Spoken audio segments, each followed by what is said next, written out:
రోజువారి పూజలో ఏ నైవేద్యం పెట్టినా చాలు. కొనుక్కొచ్చి నైవేద్యం పెట్టమని ఏ దేవుడు అడగలే. ఇంకొకటి, కొబ్బరికాయ కొన్నాం. ఎవరి కోసం కొన్నాం? దేవుడి కోసం కొన్నాం. యాదగిరి గుట్టకు వెళుతూ కొబ్బరికాయ కొనుక్కొని వెళ్ళాం. అయ్యగారు కొబ్బరికాయ కొట్టాడు. కొట్టేటప్పుడు ఆ దెబ్బ కొద్దిగా ఇటు తాకింది. చిన్న ముక్క తోక దిక్కుంది, పెద్ద ముక్క అటు ఉంది. ఆ పెద్ద ముక్క దేవాలయానికి వెళ్ళింది, చిన్న ముక్క యజమానికి వచ్చింది. వెంటనే నాలాంటి యజమాని ఏమన్నాడు, గోవిందా అయ్యగారికి పెద్ద ముక్క పోయింది అంటున్నాడు. నువ్వు కొనేటప్పుడు అయ్యగారికని కొన్నావా, నాకని కొన్నావా? దేవుడికనే కొన్నావు కనుక నీకెంత ముక్క వచ్చినా చాలు. కాబట్టి ప్రసాదం ఇది అదే అని లేదు.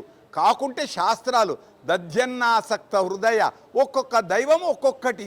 గూడాన్న ప్రీతమానస, బెల్ల పొంగలి అమ్మవారికి ఆనందం, కృష్ణయ్యకు వెన్న ఆనందం, రాముడికి రామ రాజ్యం అది ఆనందం.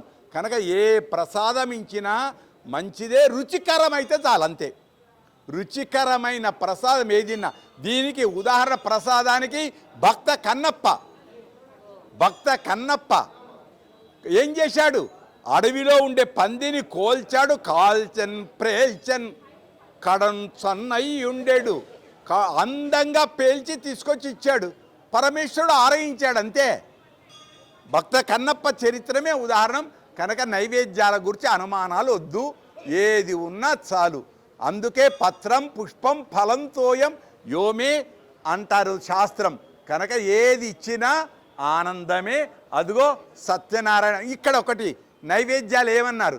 సత్యనారాయణ వ్రతం జరుగుతుంది కాబట్టి ఐదవ కథలో రవ్వ కేసరి పెట్టారా పిల్లలు, పూరీలు పెట్టారా, పులిహోర పెట్టారా, లడ్డూలు పెట్టారా? నైవేద్యం ఏం నైవేద్యం?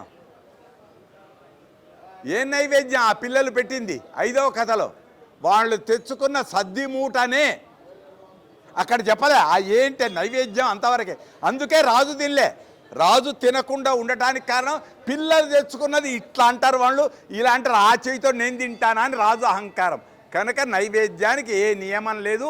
శాస్త్రాలు చెప్పే అనేక నియమాలు, వాటిని పాటిద్దాం.